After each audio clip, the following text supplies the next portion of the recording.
But let's get into the rest of these stories for today. Let's start with a quick one, really interesting one. I know we might have covered this a little bit, maybe not, but Dragon Ball Sparking Zero is on the way October 11th, and with that, there's been a new interview in the past couple of days talking more about the customization options in custom battle, including all the player positionings, camera movements, poses, facial expressions, and a whole bunch of things you can tweak with. And apparently, you can add scripts into these custom battles, subtitles, and choose from roughly 5,000 pre-selected lines for your cutscene. So a lot that the creative community can mess around with in this game. How do you feel about this?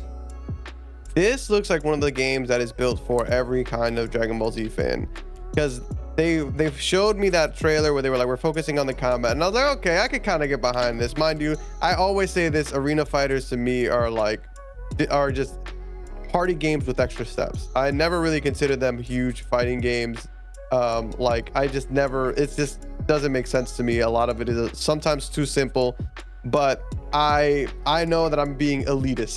My take is very much my own.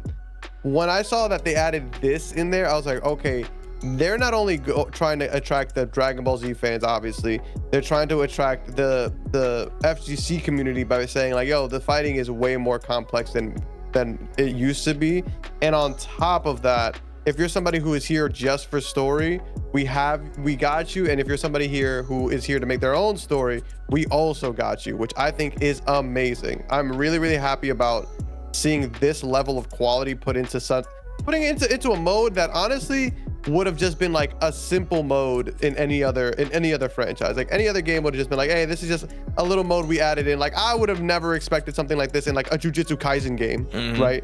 Or even I wouldn't even expect this into something like a Naruto game. But you can really tell that they're like, yo, we are trying to make hopefully this is like the new era of their arena fighters. Hopefully this is like, we're going to set the quality of what anime games are going to be, and we're really hoping that you enjoy what we got planned, because I used to literally make fun of these anime games because I always thought that they were a waste of money. I was like, man, there's no way that they are actually trying to work with the fans. And man, shout outs to them, because this low-key, and dare I say it, this anime arena fighter looks like some quality work, which is a statement I never thought I'd say. That would have been a sacrilegious statement. That would have been a crazy statement. That 2 years ago, when would have came in the room and smacked you if you said this shit. Yeah, and I used to be like, man, I can't believe you guys are gonna buy that anime game, but I myself will be buying the anime game. I know, crazy. Oh man. So Fig, how do you feel about some of the updates about custom battle and Dragon Ball Sparking Zero? I think it's great. I mean, I kind of feel that Dragon Ball is such a massive property, and the games in the past were beloved, even though they were janky in their own special way. Yeah, that they couldn't mess this up, especially if they're bringing back the Tenkaichi, kind of like Budokai name attached to it as well, and on top of the unfortunate passing of Toriyama, that adds another layer that people don't like. Don't screw this up. Yeah, this is going to be your love letter to him. This is your chance. And the fact that they announced many times already, which I am enjoying the argument between some of the FGC folks and the people who just know how the old games work, that this game is not going to be balanced. Yeah. I love that. Just accept it. Yeah, I'm like, yeah, no, it's just, this is not a hardcore fighting game. This is a game that if you want to piss somebody off, pick, Goku, Super Saiyan 4 Goku, and comes with Mr. Sat. Comes with Mr. Saturn. Mr. Saturn better be amazing, because he's about to get crushed. It's just one of those things that it's all coming together. And also, I think they learned their lesson with Dragon Ball Fighters, that one thing people asked for years was a Dragon Ball game in the style of Marvel vs. Capcom. And when they finally gave someone the reins to make that game, and they did it well, it was like one of the best selling Dragon Ball video games. Facts. So they're like, okay, what else can we pull? And they're like, okay, here's another franchise that people are beloved. If we put some quality into that, that's probably going to sell like gangbusters. Because the other anime games, let's be real, the other anime games are just a lot they put out there just to get some quick money from the weirdo fans who buy anything from that series. Like you look at that Jujutsu Kaisen game. Yeah, that thing looks like a hot dog water. So, but there's going to be an audience that's always going to buy them because that's just how it is. You just put out some trash, and even if you put out only sold 100,000 copies, that's a couple million that you just put in your pocket. That probably cost you like a little bit. You probably just took the same engine from the past 12 One Piece Naruto games that you made, and you just took it in there and just changed the palettes to make it look like these characters and called it a day. 100. So I mean, some of those anime games still look like they're from the PlayStation 2 era. But yeah, that's what it is. It's I'm excited for it. I think it's going to be fun, and I just like that it's not bound. Like I like that it's a game that Dragon Ball fans just want to have as a power fantasy silliness, and not something that's going to be hardcore. Especially when you go online, because it's just going to be. If you're going online thinking that you're playing Street Fighter or Tekken, bro, you're going in for the wrong reason. If you're going in there just because you want to yell on the mic KOK while you're Goku and just laugh, that's what this game is. Facts. You get your head screwed on tight. It's just, at the end of the day, I feel like this is one of the quintessential series and fandoms who just want power fantasy fun. This is nothing beyond the fact that we want ridiculous, over-the-top power fantasy fun to either reenact some of the best moments from the franchise or to create our own with our friends. This is the simple fact of it. Dragon Ball giving us the tools to customize things and the tools for people to create stuff in the community and share it between each other. That only adds to that power. That only adds to that desire that everybody has. We want to see moments. We want to see over-the-top ridiculous moments. Again, I'm sorry, you're probably gonna see it, but when Frieza gets all these lines about him being a space racist to all these damn Saiyans in this custom game, it's gonna be a crazy battle to do, but it's gonna go viral. People are gonna enjoy that shit. It's like, yo, it's just a part of the meme zeitgeist. It's just what it is, y'all. I'm sorry. All I'm gonna say though is that just because I know how the internet runs, if I play that game and I see someone playing Frieza, I'm turning my mic off. Yep, because turn it off. I know exactly what that person. You know what's coming, brother. You know what's coming. You're like, he's like, who's the bigger racist, the player? Or Yep. You know what's happening. Like, you don't even have to guess. There's no guessing games needed with that type shit. But again, it's just the fun of it all. The fun of it all. The mini games, the what if sagas, the battles that you can get into. Again, people choosing Yajirobe and you're choosing Omega Shenron and shit. Just the dynamics that you can create in this game, it adds to that fun factor. And that's what it is at the end of the day. This is about fun factors. This isn't about balancing. This isn't about, again, like super crazy skill gap or whatever and knowing text and knowing all that stuff to the whatever. Those things can be involved to some degree, but the main thing is making this a true to life power fantasy that emulates the epicness that is Dragon Ball. And they're adding everything to make this game last a long time and be very well received by the fans. Everything that I've seen in terms of from roster to gameplay additions to the presentation to the modes, that has really endeared me every time I've seen it. Again, I've said this every time it appears on the podcast. The more I see it, the more I'm impressed. So when October 11th rolls around, I will be there. I will be there to enjoy, because they have a really good case. I just want to spend an hour having the fusion dance between the dumbest characters. Facts. We need it, man. We need it. I just want to run. I hope down the line they add Devilman, because again, as a native OG to this shit, I love OG Dragon Ball characters and just all the ridiculousness that was. So I need to see a Raleigh. I need to see what's it called, Tao Ping Ping. I need to see General Tao in there immediately. You know what I'm saying?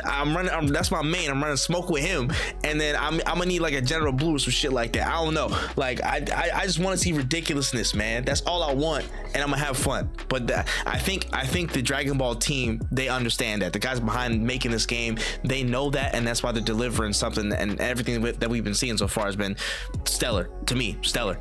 Yeah. And one thing too that Fig, you brought up that I think is really interesting, when you were like, it's not going to be balanced at all. as somebody who's just picked up Marvel vs. Capcom, it's really funny because like even a game that is played competitively like that is super unbalanced for a lot of the characters. You play like four niggas. You play four characters. Exactly. Like there's like 3 characters that are broken as hell, but because everybody like enjoys the game to its core, it still can be played competitively, which is something that I think can also happen with Dragon Ball Z. Like you guys could probably you will play those people who are going to be playing like the super strong meta builds or whatever online, or you'll get the people who are playing TN and just trying to vibe out, and like that's the beauty of it. Like you will find joy in this game. Yeah, Marvel versus Capcom. If I go on there and I see someone immediately pick like Magneto and Storm, I'm out. Oh my god, yeah, it's over. I'm not playing you. I'm just gonna play. I'm gonna go back to playing by myself. Thank you very much. You won the game. I'll give you the dub. You can put it on your scorecard. I'm out of here. I'll go online and I will challenge. What's his Justin Wong's name? Yeah, Wazzler? The Wazzler. Yeah. I'll go on there, and my only mission is to knock out one of his characters. That's all I care. I don't care about winning because I'm not going to win. I just want to knock out one of his characters and say I did that to Justin Wong. That's more than most. That's more than most. That'll be the top of my thing. That's all I played Maximilian, dude, a long time ago on Marvel vs. Capcom, and I beat 2 of his characters, and he got me in the last one. You know what? That's good. That is a win. That is a Marvel game in years. I'm good with that. I'd make a plaque specifically for that achievement. Like I'd find something like I need a custom-made plaque. I need this written on it, and then I'd find him again and be like, "Can you please sign this, Max? I need it for my wall." Oh yeah, and you know what's the best part about with the whole Wesley thing with Justin Wong?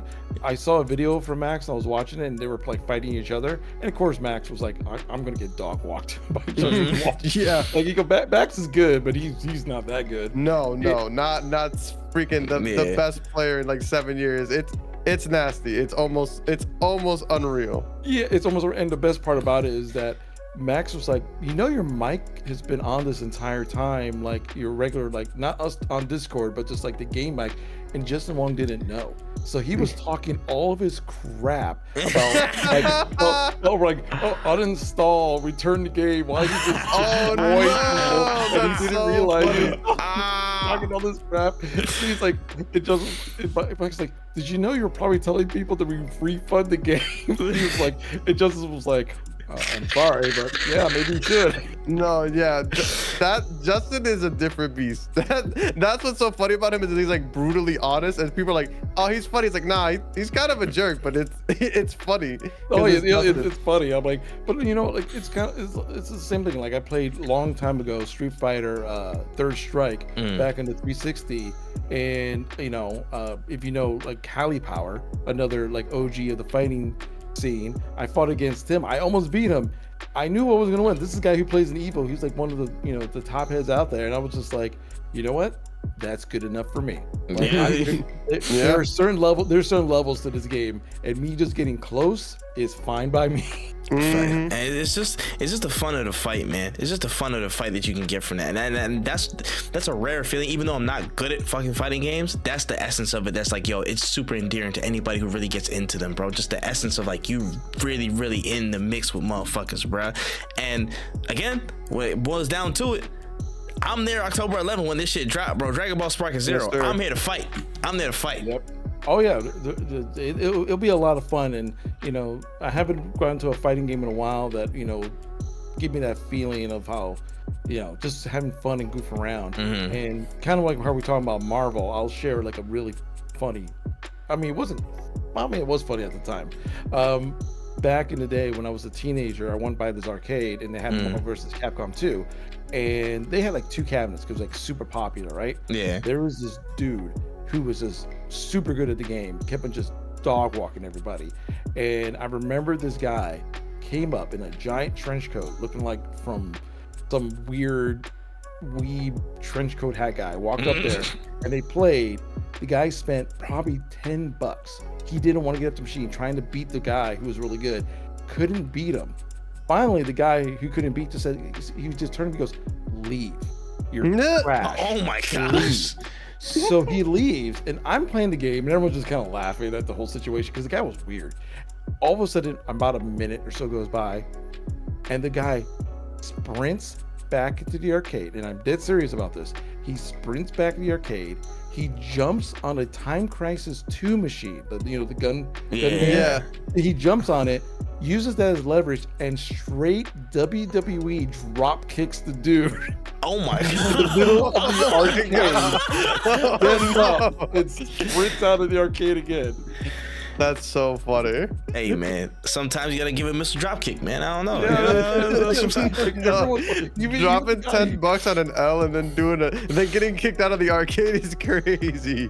That's bananas. Yeah, like I remember the guy got up and he was like, he wasn't really all that hurt. He was just like, I remember he just because he was like a little short, like little Mexican guy. This is California. He was like, "Essay." That's so funny. Nah, that's tough. And it was like we never saw him again. It was like I'm like, man, you get your ass beat. He showed up to this arcade again. But like, hey, if you're gonna go out, go out. That's With a crazy. bang, yeah, for sure. Told Gabe bro that combo in real life. Told him to really Yeah, get like up, I said, man. this was like the late '90s and stuff. So like no one was recording stuff. So that was just a memory, like us group, and whoever in that little group saw that moment. It's like, okay.